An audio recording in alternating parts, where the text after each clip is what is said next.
Hello दोस्तों, स्वागत है आपका मेरे यूट्यूब चैनल पर। कैसे आप सभी? आई होप आप सब लोग ठीक होंगे। दोस्तों, आज मैं आप लोगों को एमपी पुलिस की तैयारी के लिए कुछ टिप्स बताने वाली हूँ। और मैं ये वीडियो उन लोगों के लिए बना रही हूँ जो अभी अभी 12th पास आउट हुए हैं और पुलिस विभाग में आना चाहते हैं। तो दोस्तों, जो भी बिगनर्स है जो एमपी पुलिस की तैयारी करना चाहते हैं, तो उन लोगों को सबसे पहले एमपी पुलिस का पूरा सिलेबस उठा के देखना है। सिलेबस में क्या क्या चीज़ें हैं वो सारा सिलेबस अपने को अच्छे से पढ़ना है, देखना है एक बार कि क्या क्या चीज़ें सिलेबस में। मेरे अकॉर्डिंग सिलेबस में मैथ, रीजनिंग, जीके जीएस और करंट अफेयर, इसके अलावा कुछ नहीं है। सिलेबस के अकॉर्डिंग अपने को एक सब्जेक्ट पहले अपने को एक सब्जेक्ट उठाना है। फिर उस सब्जेक्ट में क्या क्या चीज़ें हैं वो अपने को टॉपिक वाइज सारी चीज़ें कवर करनी है। उसके बाद में दूसरा सब्जेक्ट उठाना है। इसी प्रकार अब हमें हमारे सारे सब्जेक्ट कवर करने हैं सिलेबस के अकॉर्डिंग। और उसके बाद में जब हमें ऐसा लगने लगे कि हाँ, मेरा मतलब 80-90% मेरा सिलेबस कवर हो गया है, तो उसके बाद में हम लोग मॉक टेस्ट लगाना स्टार्ट करेंगे। उसके पहले आप मॉक टेस्ट मत लगाइएगा, क्योंकि कोई फ़ायदा नहीं है। अगर जब तक हमारा सिलेबस ही कंप्लीट नहीं हुआ है, हमें मतलब नॉलेज ही नहीं है, और अगर हम टेस्ट लगा भी लेंगे तो उसका कोई फ़ायदा नहीं है, क्योंकि मार्क्स तो यूँ भी नहीं आने। मार्क्स टेस्ट लगाएंगे, मार्क्स कम आएंगे तो यूँ ही हमें डीमोटिवेशन मिलता है कि भाई हमारे तो मार्क्स नहीं आ रहे। मेरे साथ ऐसा होता है, इसलिए मैं बता रही हूँ। तो जब तक हमारा 80-90% सिलेबस कवर ना हो जाए तब तक हमें मॉक टेस्ट लगाने की ज़रूरत नहीं है। जब तक फिर 90% सिलेबस कवर करने के बाद आप मॉक टेस्ट लगा सकते हैं। फिर मॉक टेस्ट लगाते रहिए और अपना सिलेबस भी जो बचा हुआ है वो कवर करते रहिए, ठीक है। और अगर मेरी बात करें तो मैं कुछ मेरा एक्सपीरियंस शेयर कर देती हूँ। मैंने जब प्रिपरेशन स्टार्ट की थी उस समय मैं तो बिल्कुल ज़ीरो थी। जब मैंने प्रिपरेशन शुरू की थी उस समय तो मेरा ऐसा कुछ नहीं था कि मेरी भाई सरकारी नौकरी भी लग जाएगी। तो मैंने बस ऐसे ही कर दी थी, वही सब कॉम्पिटिटिव एग्ज़ाम की तैयारी कर रहे तो मैंने भी तैयारी स्टार्ट कर दी थी।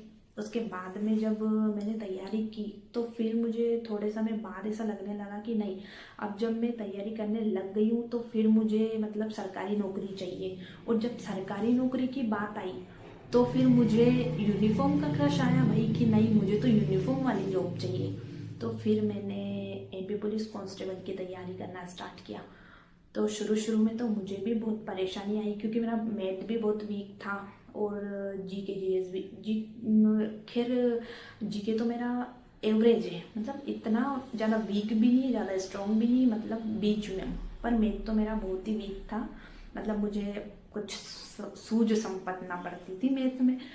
तो मैंने फिर धीरे धीरे ऑनलाइन ऑनलाइन यूट्यूब से ऑनलाइन क्लासेस ली, और मैंने पेड कोर्स भी लिया, और मैंने ऑफलाइन कोचिंग भी ज्वाइन की। इसके माध्यम से मैंने मेरा मैथ, रीजनिंग दोनों बहुत अच्छे कर लिए। और एक लेवल पे आके मेरा मैथ इतना अच्छा हो गया था कि मैं जहाँ ऑफलाइन कोचिंग जाती थी वहाँ भी मेरे सर तारीफ करते थे मेरी भाई कि मेरा मैथ बहुत अच्छा है।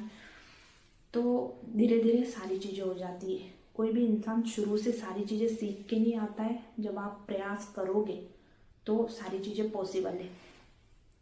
और ऐसा कुछ नहीं है कि आपको कितने घंटे पढ़ना है, आपको जितना समय मिल जाए, आप दिन में जितना भी समय निकाल सकते हो पढ़ाई के लिए, आप उतना 1 घंटा, 2 घंटा, 3 घंटा, मतलब हर इंसान की अपनी अपनी कैपेसिटी होती है पढ़ने की। वो जितना पढ़ सकता वो उतना पढ़ ले। बाकी मेरा तो ऐसा कुछ नहीं था। मैं ऑफलाइन कोचिंग जाती थी, कोचिंग से आने के बाद मुझे 1 घंटा, 2 घंटा, 3 घंटा, मुझे जितना समय मिल जाता था मैं उतना पढ़ लेती थी।